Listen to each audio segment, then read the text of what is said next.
मुख्यमंत्री अरविंद केजरीवाल जी ने कल अपने पद से इस्तीफा दिया और उनके इस फैसले से दिल्ली की जनता दुखी है, गुस्से में है, नाराजगी में है कि एक ईमानदार मुख्यमंत्री को जिसने दिल्ली की जनता के लिए एक नहीं अनेक काम किए, उनको इस्तीफा देना पड़ा। लोग सवाल पूछ रहे हैं कि अरविंद केजरीवाल ने इस्तीफा क्यों दिया। लोग सवाल पूछ रहे हैं कि अरविंद केजरीवाल को इस्तीफा देने की जरूरत क्या थी। उन्होंने तो ईमानदारी से दिल्ली के 2 करोड़ लोगों की सेवा की, फिर क्या आवश्यकता थी उनको इस्तीफा देने। आपने देखा होगा पिछले 2 साल से लगातार भारतीय जनता पार्टी अरविंद केजरीवाल को बदनाम करने की कोशिश कर रही है। भ्रष्टाचार के झूठे आरोप उनके खिलाफ खड़े किए गए, बेबुनियाद निराधार जिसमें 1 रुपए का सबूत नहीं मिला, ऐसे आरोप उनके ऊपर लगाए गए। बीजेपी वालों ने उनको भ्रष्टाचारी कहा, उनकी ईमानदारी पर सवाल उठाया। कोई आम नेता होता, कोई मोटी चमड़ी वाला नेता होता, उसको कोई फर्क नहीं पड़ता, वो अपनी कुर्सी से चिपका पड़ा रहता। लेकिन ये अरविंद केजरीवाल है, इन्होंने अपनी सच्चाई और ईमानदारी से यहां तक का सफर तय किया है और ईमानदारी से दिल्ली के लोगों की सेवा की है। सुप्रीम कोर्ट ने उनके हक में फैसला भी दे दिया, एक ऐसे मामले में जिसमें जमानत मिलना लगभग नामुमकिन होता है। कोई और नेता होता तो कहता कि सुप्रीम कोर्ट से हमें जमानत मिल गई, काफी है। सुप्रीम कोर्ट ने कह दिया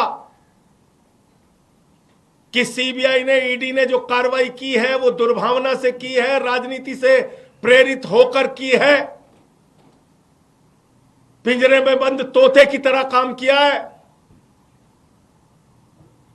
कोई और नेता होता तो कहता सुप्रीम कोर्ट ने हमारे हक में फैसला सुना दिया, जमानत दे दी, अब अपने पद पर बना रहूंगा। लेकिन अरविंद केजरीवाल ने तय किया, हम जनता की अदालत में जाएंगे। जनता की अदालत में जिसकी सेवा हमने ईमानदारी से की है, पिछले 10 सालों में हम उनके पास जाएंगे और उनसे अपनी ईमानदारी का प्रमाण पत्र लेके आएंगे।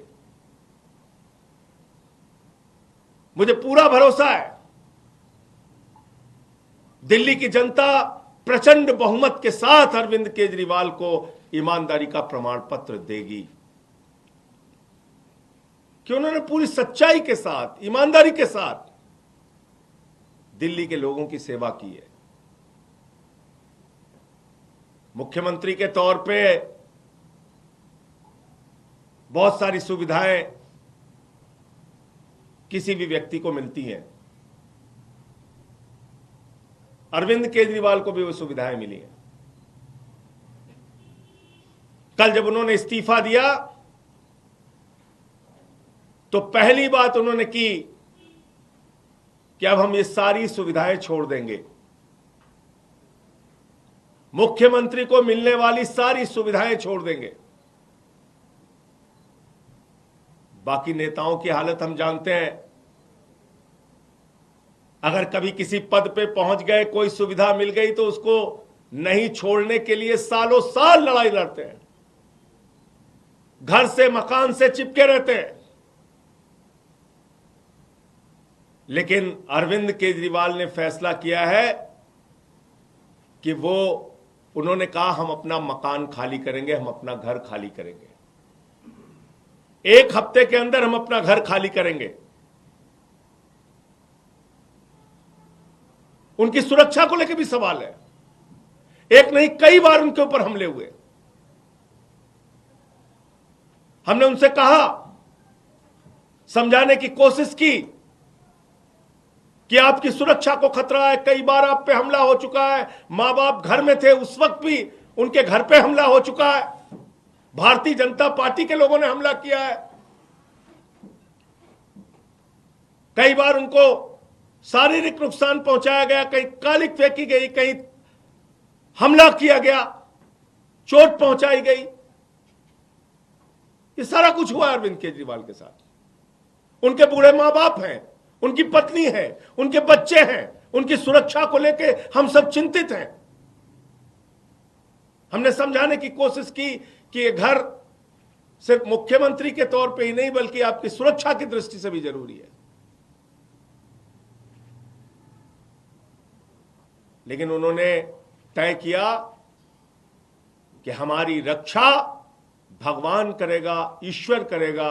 मैं 6 महीने जेल में रहा, खूंखार अपराधियों के बीच में रहा, लेकिन बावजूद इसके ईश्वर ने मेरी रक्षा की, ईश्वर ही मेरी रक्षा करेगा, मुझे घर की कोई चिंता नहीं। तो उन्होंने घर छोड़ने का फैसला किया। घर छोड़ के लोगों के बीच में रहेंगे, आम लोगों के बीच में रहेंगे। अभी तय नहीं है कहां रहेंगे, लेकिन आप सबके प्यार से, आशीर्वाद से कोई ना कोई ठिकाना तय होगा जहां पर वो रहेंगे। लेकिन सवाल आज अरविंद केजरीवाल मात्र का नहीं है, सवाल है दिल्ली की 2 करोड़ जनता का। अरविंद केजरीवाल के साथ तो जो बीजेपी वाले कर रहे हैं वो आप देख रहे हैं, खुली आंखों से देख रहे हैं। झूठे भ्रष्टाचार के आरोप लगाए, जेल में उनको पकड़ के डाल दिया, उनके शिक्षा मंत्री को जेल में डाल दिया, स्वास्थ्य मंत्री को जेल में डाल दिया, पूरी पार्टी को तोड़ने की कोशिश की, आम आदमी पार्टी को खत्म करने की कोशिश की, अरविंद केजरीवाल की राजनीति को खत्म करने की कोशिश की। लेकिन आपके आशीर्वाद से अरविंद केजरीवाल ने अपने हौसले से उनकी इस राजनीति को जवाब देने का काम किया। अब समय आपका है, दिल्ली के लोगों का है, क्योंकि देश के प्रधानमंत्री तो खुलेआम कहते हैं मुफ्त की सुविधाएं बिल्कुल नहीं मिलनी चाहिए, बंद हो जानी चाहिए मुफ्त की सुविधाएं। आपको सोचना है, अरविंद केजरीवाल नहीं होगा तो दिल्ली का क्या होगा, अरविंद केजरीवाल नहीं होगा तो दिल्ली के लोगों का क्या होगा। जो बच्चों को मुफ्त शिक्षा मिलती है वो शिक्षा बंद हो जाएगी। 27 साल हो गए गुजरात के अंदर, एक भी स्कूल ऐसा नहीं बन पाया जिसमें प्रधानमंत्री अपनी फोटो खिंचवा सके और दिखा सके कि ये हमारा सरकारी स्कूल है। उनको टेंट का स्कूल गुजरात में, अहमदाबाद में चुनाव के दौरान बनवाना पड़ता है दिखाने के लिए। एक स्कूल नहीं बनवा पाए देश के प्रधानमंत्री 27 साल के शासन के बाद गुजरात के अंदर। पूरे देश में बताइए भारतीय जनता पार्टी शासित राज्यों में जो स्कूल अरविंद केजरीवाल ने बनवाया, ऐसा एक स्कूल किसी राज्य में बनाओ।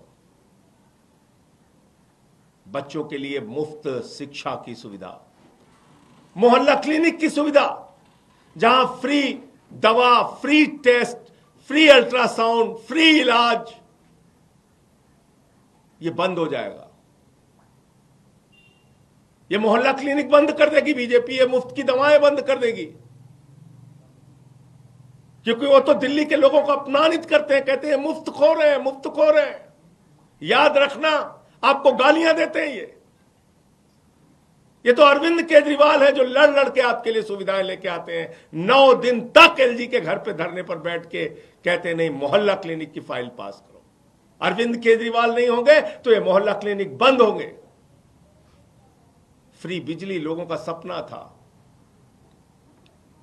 दिल्ली के अंदर चुनाव प्रचार में अरविंद केजरीवाल जी जाते थे, लोग हाथ पकड़ लेते थे, कहते थे हमारी झुग्गियों में हजारों का, लाखों का बिल आया है केजरीवाल साहब।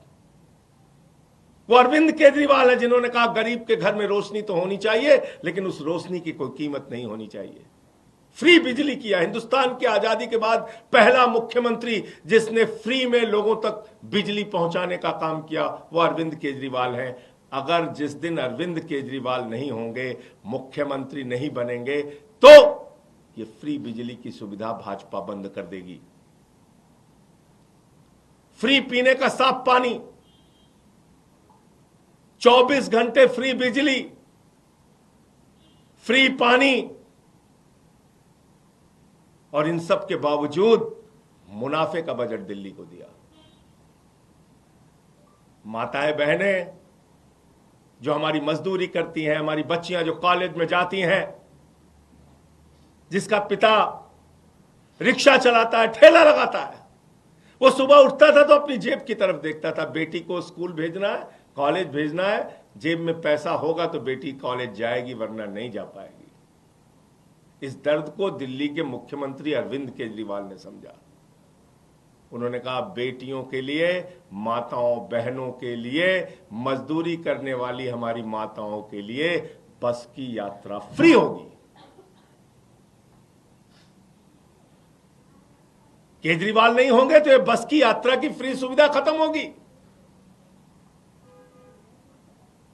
इसलिए दिल्ली के लोगों आपको तय करना है, ये सारे काम, फ्री बिजली, फ्री पानी, फ्री शिक्षा, फ्री इलाज, मोहल्ला क्लिनिक, माताओं बहनों के लिए बस की फ्री यात्रा, और बुजुर्गों के लिए श्रवण कुमार बनके उनकी तीर्थ यात्रा कराने का जो संकल्प और काम पूरा किया है अरविंद केजरीवाल ने, भारतीय जनता पार्टी ये सारी की सारी सुविधाएं बंद करेगी, समाप्त करेगी, क्योंकि देश का प्रधानमंत्री और बीजेपी का सबसे बड़ा नेता नरेंद्र मोदी जी वो कहते हैं घूम घूम कर कि मुफ्त की सुविधा समाप्त होनी चाहिए, खत्म होनी चाहिए, मुफ्त की सुविधा तो मिलनी ही नहीं चाहिए। ये तो केजरीवाल है जिन्होंने कमाल करके दिखाया।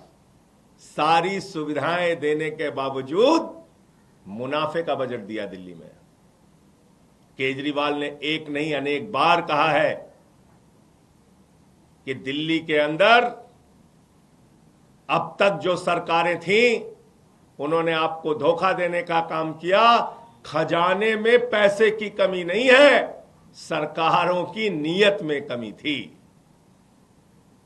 और उन्होंने साफ नीयत से, ईमानदारी से दिल्ली के लोगों की सेवा की।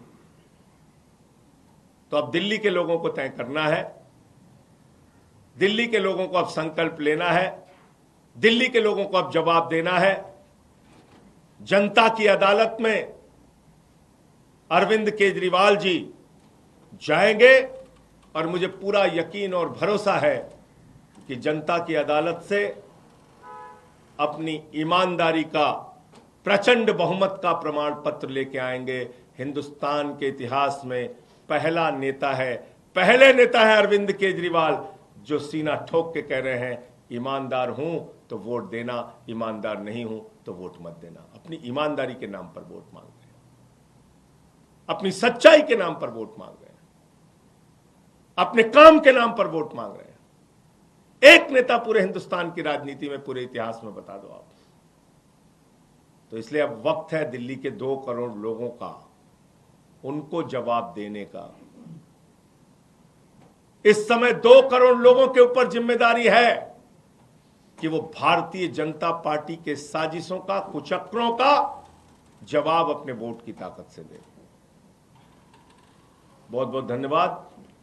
मैं इतनी बात कहना चाहता था, और आगे और कोई सूचना होगी तो मैं आपके साथ उसको शेयर करूंगा। सर, एक राष्ट्रीय पार्टी के अध्यक्ष होने के नाते अरविंद केजरीवाल घर के लिए एंटाइटल्ड हैं, क्या उन्होंने कोई घर की डिमांड की है? देखिए, अभी जो जानकारी मेरे पास है मैंने आपको बता दी। निश्चित रूप से एक राष्ट्रीय पार्टी के राष्ट्रीय अध्यक्ष होने के नाते कई और नेताओं को घर मिले हैं, लेकिन अभी वो सवाल नहीं। अभी तो जो मेरे पास जो जानकारी थी अभी मैंने उसको बताया।